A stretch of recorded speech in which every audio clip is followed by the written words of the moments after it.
Masih dari 17 Agustus Kota Manado. Selamat pagi, salam kasih, salam sejahtera buat Anda semuanya. Apa kabar keluarga sehat di hari ini, hari Kamis 4 Juli 2024. Kita sekarang bersama dalam program Talkshow Kesehatan yang seperti biasanya menghadirkan informasi-informasi dan topik yang update, menarik untuk Anda semuanya. Juga dengan narasumber langsung hadir di studio siar untuk 95,3 Radio Suara Sehat. Oke, cuaca mulai mendung di luar, tapi semoga tidak mengurangi semangat Anda dan saatnya Anda menyimak untuk paparan dan sudah hadir di studio untuk kesempatan hari ini. Sebelum ke narasumber, saya mau baca dulu topik apa sebenarnya yang kita akan bahas ya. Nah, ini topik yang agak boleh kata extraordinary ya, karena sesuatu yang di luar seperti biasanya. Kalau kita mengenal namanya penyakit atau kebiasaan, itu satu hal yang sudah sangat-sangat sering kita dengar. Tapi pagi hari ini kita akan bicara tentang P3LP. Nah, P3LP ini bukan satu tempat, bukan satu jenis makanan ya, tapi ini adalah salah satu program di mana singkatannya adalah pertolongan pertama pada luka psikologis. Nah, kalau biasanya keluarga sehat itu mengenal pertolongan pertama itu pada kecelakaan ya, atau pada hal-hal yang sifatnya insidentil. Nah, kali ini pertolongan pertama ini dilakukan pada luka psikologis. Dan akan membahas secara tuntas untuk topik ini sudah hadir di studio adalah narasumber kita, Ibu Rianti Namare, Sarjana Keperawatan Nurse. Ya, kita sapa dulu narasumber kita. Selamat pagi, Ibu Ria. Selamat pagi, Kak Dina. Ya, sabutnya Ibu Ria. Iya. Saya memang lebih akrab dengan Ibu Rianti ini dengan Ria. Oke. Keseharian Ibu Rianti Namari ini adalah pengelola program kesehatan jiwa di Dinkesda Provinsi Sulawesi Utara. Nah, Ibu Ria pagi hari ini sudah hadir di studio. Kita akan membahas tentang P3LP tadi ya. Nah, saya yakin di ujung pendengar juga ini semuanya itu penasaran apa sebenarnya yang dimaksud dengan P3LP. Tapi barangkali kita diberi pencerahan dulu ya, apa yang dimaksud dengan kesehatan jiwa ini secara terminologinya. Oke. Ya, kalau kita berbicara tentang pertolongan pertama pada luka psikologis, otomatis kita berpikir bahwa ini pasti akan berbicara tentang kesehatan jiwa, ya kan, Kak Dina? Pasti kita akan berbicara tentang kesehatan mental atau mental health. Apalagi era sekarang ini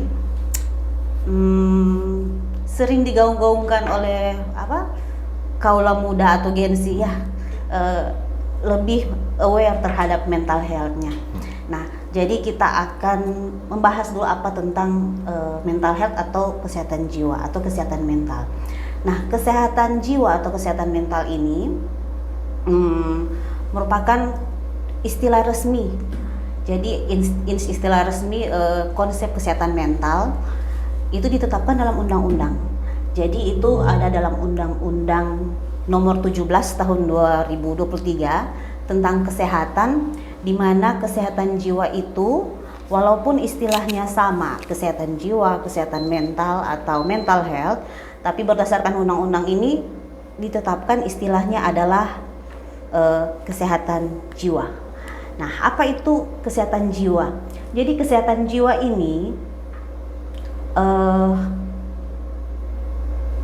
merupakan kondisi di mana individu dapat berkembang secara fisik, psikis, sosialnya maupun spiritualnya.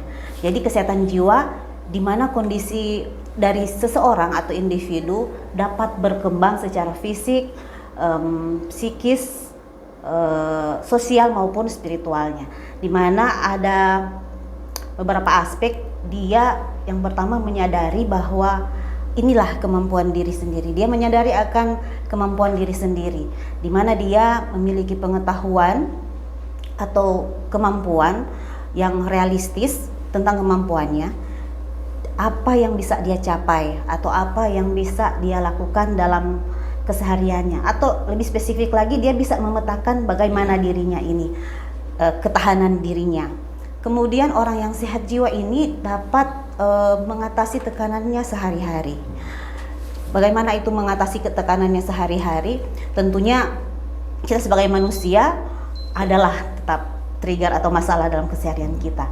Jadi orang yang sehat jiwa, setiap masalah atau kesulitan yang dia hadapi, pasti dia mampu untuk menghadapi tekanan-tekanan, dan bukan hanya mampu, tapi dia juga akan kembali bangkit dan tangguh.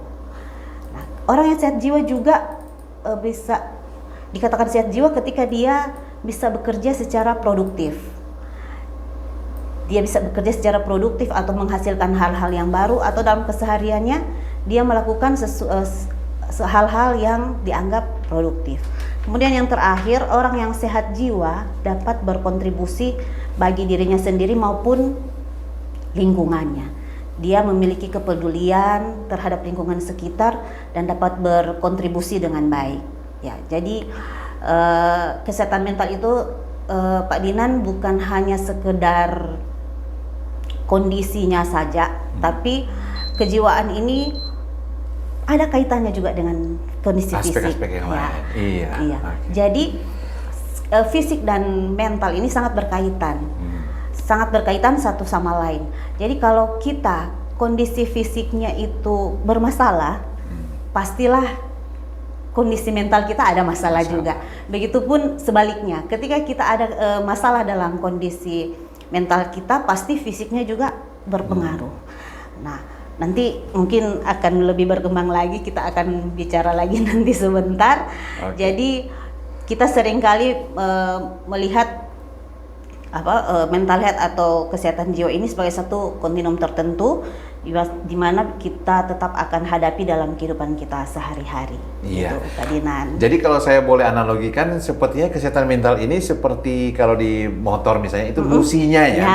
Nah, businya terganggu ini sampai pada spare part yang lain juga bisa terganggu. Luar biasa. Jadi istilahnya Kak Dinan, no health without mental health. Jadi tidak ada sehat kalau tanpa sehat jiwa. Betul sekali. Ya. Apalagi katakan tadi sampai meluas kepada keterkaitan dengan kesehatan fisik ya, kemudian pada psikososial dan sebagainya. Nah, oke, Bu Ria, ini tadi sudah diberikan pencerahan banyak tentang apa itu kesehatan mental. Nah, topik pagi hari ini kita bicara tentang yang namanya luka psikologis. Kalau secara spesifik kalinya itu luka psikologis itu berhubungan dengan kesehatan mental itu seperti apa? Oke, berbicara tentang luka psikologis, jadi luka psikologis ini perasaan. Jadi lebih khususnya perasaan. Jadi luka psikologis itu merupakan perasaan yang tidak nyaman, yang sifatnya berlebih dan mengganggu aktivitas. Ya, jadi bukan cuma kulit yang bisa terluka ya. Psikis kita juga bisa terluka. Jadi luka psikologis ini perasaan yang tidak nyaman sehingga atau perasaan yang tidak nyaman yang sifatnya berlebihan sehingga mengganggu keseharian kita, aktivitas kita sehari-hari.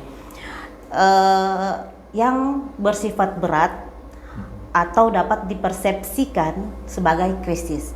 Mengapa tadi kita tekankan dipersepsikan sebagai krisis? Karena setiap individu itu beda-beda mempersepsikan krisis. Jadi krisis dari Rianti, bagaimana saya mempersepsikannya, beda dengan persepsi dari Kak Dinan. Krisis dari Kak Dinan beda dengan krisis yang dipersepsikan oleh Rianti. Jadi setiap manusia beda-beda mempersepsikan. Jadi rasa tadi kita sempat sebut ada rasa tidak nyaman pada luka psikologis. Jadi rasa tidak nyaman ketika individu atau seseorang itu susah konsentrasi atau lemas, malas, berkepanjangan yang tidak normal seperti tentu kita tetap adalah momen-momen di mana kita malas atau lemas. Tapi kalau orang sudah dengan rasa luka psikologis dan rasa yang tidak nyaman, malasnya ini lain, sudah agak lain ya. Ketika itu sudah berlebihan, tentunya mengganggu aktivitas keseharian. Itulah makanya muncul luka psikologis. Kenapa bisa muncul? Karena tadi ada kejadian berat yang kita sebut krisis itu, sehingga jadi tekanan. Jadi tekanan ini yang menyebabkan luka ini. Oke, gitu. Jadi ya kira-kira begitu Kak Dinan. Oke, baik Bu Ria. Ini sudah diberikan penjelasan ya bahwa luka psikologis itu karena krisis ya, karena krisis.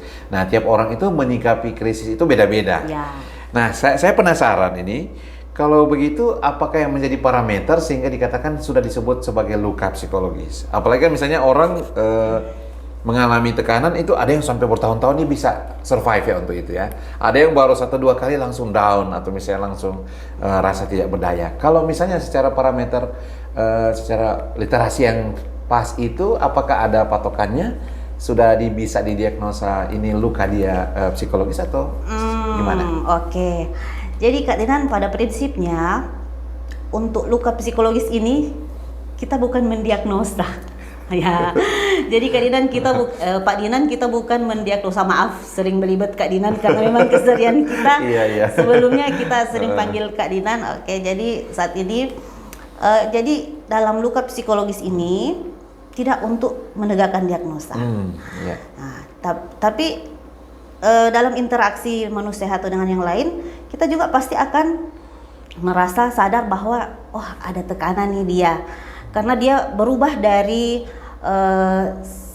kondisi yang sebelumnya. Yang keseharian saya kenal Pak Dinan, orangnya ceria atau orangnya aktif, interaktif, sering komunikasi, sering menyapa. Tapi kenapa beberapa waktu belakangan ini agak lain Kak Dinan? Nah, sebenarnya ada tanda-tanda khusus yang boleh kita tarik jadi rulesnya. Itu ada 4 fase. Ada 4 fase. Fase yang pertama devian, kemudian ada distress, kemudian ada disfungsi, dan yang terakhir dangerous. Itu nanti kita bahas satu persatu. Di mana devian ini perilaku seseorang mulai menyimpang. Tadi yang saya bilang, dia mulai menyimpang dari norma sosial atau perilaku umum yang biasanya dia berperilaku. Kemudian dia masuk pada fase berikutnya, disfungsi. Disfungsi ini yang biasanya dia produktif atau biasanya dia melakukan hobi-hobinya, misalnya lari atau misalnya voli. Nah, ketika dia sudah ada di fase disfungsi, dia seperti mengabaikan atau mulai hilang peminatannya. Nah, tidak interest lagi ya? Iya. Mohon maaf, tadi sebelum disfungsi ada fase distress dulu. Jadi sebelum dia naik ke disfungsi ada distress dulu. Jadi di distress ini perasaan tidak nyaman. Jadi dia tidak nyaman, suasana hatinya yang moodnya berubah ya. Moodnya berubah. Kemudian naik ke disfungsi. Terus yang terakhir dangerous. Nah, bahaya nih kalau sudah dangerous, dia sudah berperilaku membahayakan diri sendiri, membahayakan orang lain. Jadi itu kalau sudah di fase dangerousnya, saya rasa masih bisa kita sebagai rekan atau sebagai teman yang mendampingi orang dengan luka psikologis ini masih bisa dampingi. Tapi sebaiknya apabila dia sudah ada di fase dangerous, sebaiknya kita harus ada di fase menghubungkan atau merujuk ke layanan yang lebih profesional. Jadi begitu.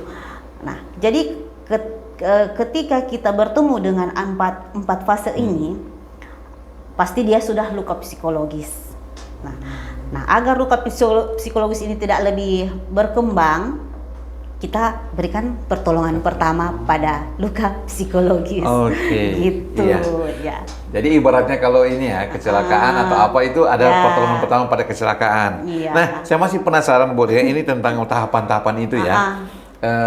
Disertai dengan kehilangan minat atau misalnya apa yang biasanya dia cirikan, misalnya orangnya ramah tiba-tiba jadi pendiam.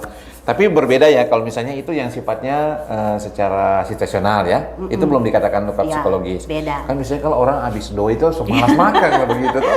Iya, beda Kita sih itu Kak. agak anti kalau lewat ke Mantos kalau misalnya tanggal tua begitu ya. Situasional. Itu beda situasional. Beda. Oke. Nah, untuk sebelum kita lanjut lagi ke pertanyaan untuk narasumber, bagi Anda keluarga sehat, nanti sebentar di sesi kedua Anda bisa bergabung bersama kami. Mungkin Anda sementara mengalami juga seperti yang dijelaskan oleh narasumber kita tentang luka psikologis ya. Dan line telepon yang kami berikan adalah 0851 8668 9530. Tapi nanti di sesi yang berikutnya, karena kita masih ingin explore lagi penjelasan lebih lanjut tentang P3LP ini atau pertolongan pertama pada luka psikologis. Nah, kembali ke Ibu Rianti nih. Nah, kalau demikian tadi dikatakan bahwa ini kan ceritanya sudah pada kondisi sudah ada luka psikologis. Apa sebenarnya pertolongan pertama pada luka psikologis itu? Oke.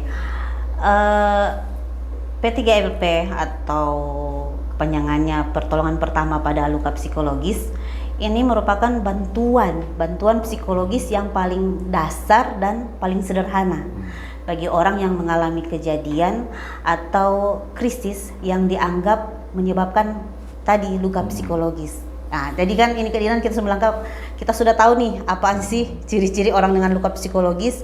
Nah, ketika kita berhadapan dengan orang tersebut, kita berikan bantuan psikologis paling dasar atau paling sederhana kepada orang tersebut. Itu yang disebut pertolongan pertama.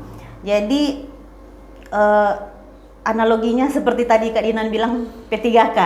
Nah, jadi ketika orang, misalnya kalau P3K ketika orang cedera, pasti kita lah cepat nih berikan pertolongan pertama pada cedera atau kecelakaan sebelum nantinya kita membawa ke layanan yang lebih profesional. Sama juga dengan pertolongan pertama pada luka psikologis. Kita berikan bantuan yang paling dasar agar supaya luka psikologis ini tidak lebih mengarah ke yang lebih buruk lagi. Gangguan psikologi yang lebih buruk lagi. Ya, jadi seperti itu luka psikologis. Ada kemudian kalau kita berbicara tentang P3LP ini Kak Dinan, jadi P3LP ini bisa dilakukan kepada diri sendiri. Bisa self care. Ya, bisa self care, juga bisa ke orang lain. Ya, gitu. Yang membutuhkan tentunya. Yang membutuhkan. Tentunya kalau misalnya ke diri sendiri ya memang secara mandiri ya. Tapi kalau ke orang lain bagaimana dia? Harus tahu bagaimana. Iya. Kita harus nanti kita akan bahas lebih lanjut. Kita harus bikin tahu ada tahap-tahapnya untuk P3LP ini gitu. Baik. Luar biasa. Jadi keluarga sehat kita masih bersama dengan Ibu Rianti Namare, Senior Kepala Nurse yang adalah pengelola program kesehatan jiwa di Dinkesda Provinsi Sulawesi Utara yang masih membahas tentang P3LP. Dan sebentar di beberapa menit ke depan kami akan segera buka untuk line telepon bagi Anda yang ingin berinteraksi langsung dengan narasumber, tapi kita masih akan bertanya lagi.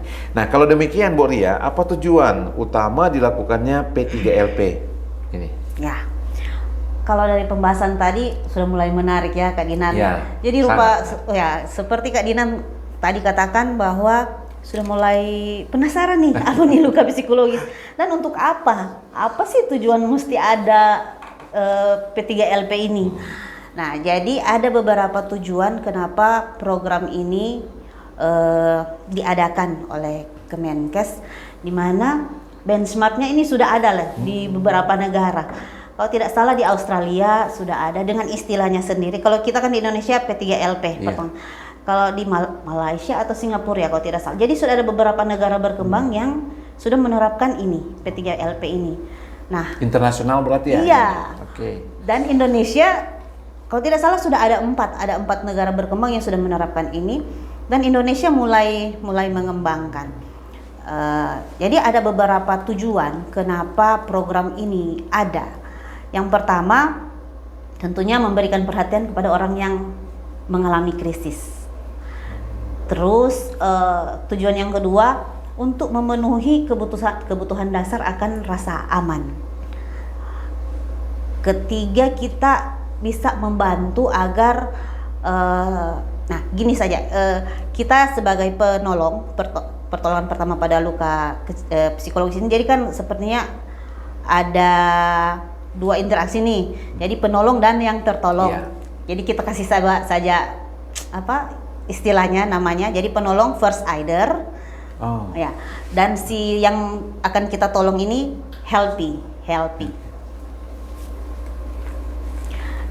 Jadi tujuan yang ketiga, kita sebagai first aider dapat membantu agar si healthy ini, orang yang kita tolong ini dapat menghadapi stres dan bisa menghadapi rasa yang tidak nyamannya yang dia hadapi. Kemudian tujuan berikutnya, kita bisa mencegah di mana kondisi psikologisnya lebih ke memburuk. Karena kita memberikan penanganan yang sederhana tadi, kita memberikan penanganan sebelum nantinya kita akan lanjut ke layanan yang lebih profesional. Kemudian tujuan yang berikut, kita dapat memberikan informasi tentang kesehatan jiwa atau kesehatan mental kepada orang yang kita tolong. Kemudian di dalam program ini juga bisa jadi salah satu sarana untuk kita memberikan promosi kesehatan mental. Karena kan pastilah di masyarakat luas kesehatan mental itu masih minim yang tahu, masih ada sebagian kecil orang yang paham tentang kesehatan mental atau aware tentang kesehatan mental. Jadi masih dianggap ini ya, masih berhubungan dengan ranah privasi seseorang, gitu. Oke. Ya, baik Ibu Ria. Jadi dikatakan tadi bahwa ada yang bisa menolong dirinya, ada yang bisa dibutuhkan dari orang lain, misalnya sebagai penolong dari luar dari dirinya. Nah, kalau memang demikian, prinsip dari P3LP ini sebenarnya apa? Oke, prinsip dari P3LP ini ada satu istilah 3M. Jadi bukan mengubur, bukan ya? Iya. Oh, bukan itu ya. Bukan. 3M ini ya, lihat 3M ini. lain. Oh, di Terawang, di apa? Itu lain ya. Dilihat di Rawa di Terawang. Jadi bukan. 3M di sini 3M atau 3L. Nah, jadi 3M kita memperhatikan atau look. Kemudian M yang kedua mendengar, dan yang terakhir menghubungkan. Jadi dalam pertolongan pertama pada luka psikologis ini ada 3 prinsip yang mana melihat, prinsip bisa dijadikan langkah. Jadi melihat, mendengar, kemudian menghubungkan. Nah, kalau berbicara tentang melihat ini bagaimana? Pasti sebelum sementara saya sebutkan 3 prinsip tadi, pasti Kak Dina melihat ya. Ini saya akan jelaskan pada prinsip melihat apa yang dilakukan seorang first aider. Nah, pada fase ini atau pada langkah atau tahap ini melihat, kita sebagai first aider melakukan pengamatan. Namanya juga memperhatikan observasi ya, observasi. Kita melakukan pengamatan untuk mengumpulkan atau mengidentifikasi sehingga kita bisa mendapatkan informasi terkait tentang peristiwa yang dialami oleh helpee ini, yang orang yang nantinya akan kita tolong, entah trauma atau ada masalah dan sebagainya, sehingga kebutuhan yang dibutuhkan oleh rekan yang akan kita tolong bisa terpenuhi, dan tanda dan gejala untuk luka psikologis tidak melangkah lagi ke yang lebih parah. Ya. Kemudian dalam prinsip memperhatikan ini ada prinsip utama, di mana di dalam memperhatikan kita perlu menjaga keselamatan dan kehormatan dari kehormatan. Ya, jadi kehormatan di sini keselamatan di sini kita tentunya untuk melakukan P3LP kita harus memperhatikan keselamatan, di mana keselamatan si helper maupun helpee. Jadi kalau bisa kita terangkan, jadi kalau kita melakukan P3LP tentunya kita mesti identifikasi dulu nih masalah apa. Jangan sampai kita cepat-cepat ini memberikan pertolongan tapi kita tidak tahu, sepertinya bukan kita ini yang harus jadi penolong. Karena dia mungkin sudah di fase yang tadi dangerous itu, sudah melukai diri sendiri atau melukai orang lain. Jadi itu perlu ada perhatikan keselamatan. Nah, yang tadi kehormatan juga, kita perlu memperhatikan kehormatan, di mana kita perlu menjaga akan kerahasiaan, privasi dari informasi atau identitas atau pokoknya segala apapun yang kita dapatkan pada proses atau pada fase memperhatikan. Nah, semestinya dalam fase ini ada langkah-langkahnya. Pertama, kita identifikasi dulu masalahnya. Masalah ini ceritanya Pak Dinan, kita belum langsung berikan penolong, belum. Jadi kita masih di fase misalkan saya dan Pak Dinan. Pak Dinan saya yang bermasalah ya, ada korbannya. Ada krisis nih. Jadi saya identifikasi, sepertinya Pak Dinan sedang ada sesuatu nih. Jadi saya amati. Saya juga gunakan hati atau perasaan saya untuk memahami situasi dan kondisi yang dihadapi. Kemudian tadi saya bilang keselamatan. Perhatikan keamanan lingkungan, baik fisik maupun di sosial. Baik enggak untuk kita melakukan pertolongan pertama. Kemudian amati potensi dari helpy ini atau rekan kerja yang akan kita tolong ini, kita amati potensinya bagaimana, kira-kira bagaimana ya dia akan menghadapi krisis ini. Pak Dinan ini kira-kira mampu menghadapi krisis ini atau tidak. Nah, kalau dia mampu sendiri ya sudahlah, kita tidak perlu maju. Kemudian amati kondisi fisiknya juga. Perlu juga kita amati kondisi fisiknya. Kalau orang ada masalah pasti fisiknya berubah lah. Sama halnya dengan P3K, kita kan lakukan pertolongan pertama dulu. Kemudian baru kita lanjut ke medis. Sama halnya juga dengan luka psikologis gini. Kemudian yang terakhir kita amati reaksi psikologisnya, bagaimana dia berinteraksi dengan kita sebelum kita lanjut lagi, gitu. Yeah. Ini belum selesai Pak Dino. Baru di prinsip yang pertama. Tadi kan kita ada 3M. 3M ya. Betul. Nah kemudian ada yang M yang kedua, melihat, mendengarkan. Jadi di dalam prinsip mendengarkan ini kita menerapkan strategi komunikasi terapeutik. Ya. Di mana kita perlu memperhatikan bahasa kita, gestur tubuh kita, bagaimana kita berinteraksi dengan orang yang nanti akan kita tolong. Kita perlu memperhatikan hak dan kehormatan lagi dari si orang yang nanti akan kita tolong. Saya pikir tadi hak dan kewajiban ya. Ini seperti koperasi. Oke. Jadi di dalam tahap mendengarkan ini atau dalam prinsip mendengarkan, kita jalin kontak. Tadi kan kita sudah amati. Kita sudah amati, oh ya, kayaknya dia perlu kita tolong. Jadi kita jalin kontak dengan orang yang akan kita tolong, sampaikan pada dia bahwa bersedia menemani untuk menghadapi atau mendengarkan atau jadi teman curhat lah dulu begitu.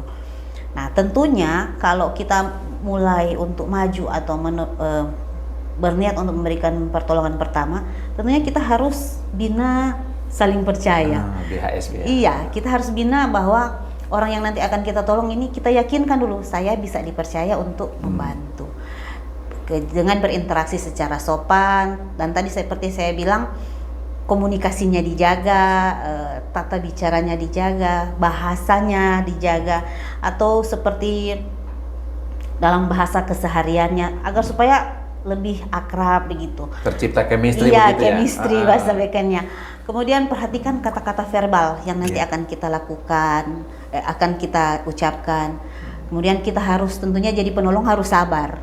Harus sabar ketika kita melakukan pertolongan pertama, kita mendengarkan. Jadi bukan kita ini yang banyak berikan masukan, banyak input. Jadi awalnya kita berikan kesempatan dulu kepada helpy ini untuk menjelaskan, dia menyerangkan akan apa yang dia rasakan. Curhat begitu ya? Iya, apa yang dia mau curhat gitu.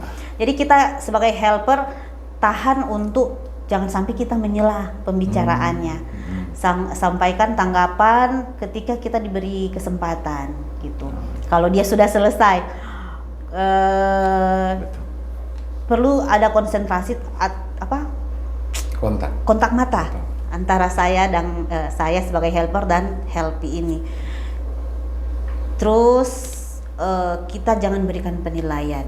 Jangan pernah menilai. Jadi tabu ya kalau misalnya langsung kamu salah atau saya apa? Tidak bisa ya? Ya, untuk jadi penolong tidak boleh kita untuk memberikan penilaian. Karena kita hadir di sini sebagai penolong. Jangan sampai kita bukan jadi menolong malah memperberat masalah ya. Atau kita kasih nilai ya kamu 8 dari 10. Iya. Nah, dari fase mendengarkan ini nanti kita juga bisa menggali informasi apakah tahap ini kita lanjut atau tidak. Kita lanjut untuk berikan pertolongan atau kita masuk pada prinsip yang ketiga, yaitu menghubungkan atau link.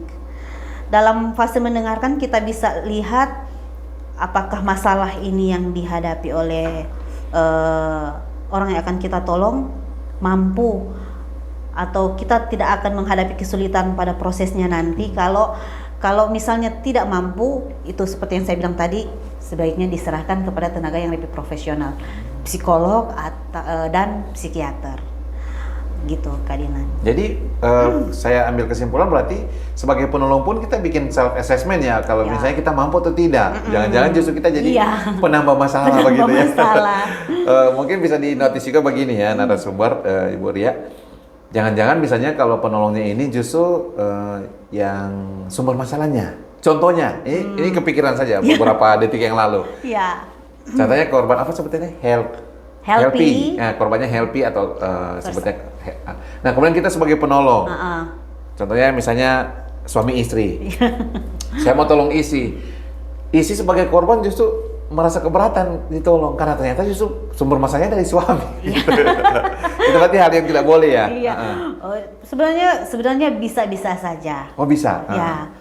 Itu kan kita ada di fase melihat nih. Kita sendiri yang menyadari. Saya bisa masuk enggak ini? Saya bisa maju sebagai penolong enggak ini? Oh iya, betul. Jadi screeningnya di situ ya. Iya. Screeningnya di sini tentunya perlu diperhatikan juga apa tadi yang empat fase. Devian, distress, disfungsi, kemudian dangerousnya. Oke. Aduh, luar biasa menarik ini ya, karena ini sifatnya general, bisa jadi pada siapa saja, di mana saja dan kapan saja. Ya, luar biasa pertolongan pertama pada luka psikologis ini. Cakupannya ini memang saya boleh katakan ini luas, tapi ini yang menjadi realita kehidupan sehari-hari.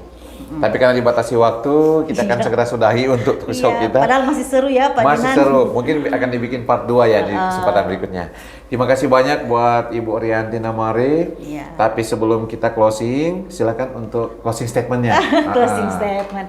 Ya, bukan closing statement sih, seperti hanya quotes-quotes saja ya. Oke,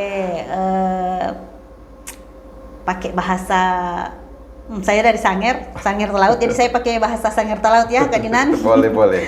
Oke, untuk siapapun di luar sana, apapun keadaanmu, apapun yang kamu rasakan, dalam keadaan apapun kamu saat ini, saya cuma mau bilang, it's okay to not be okay.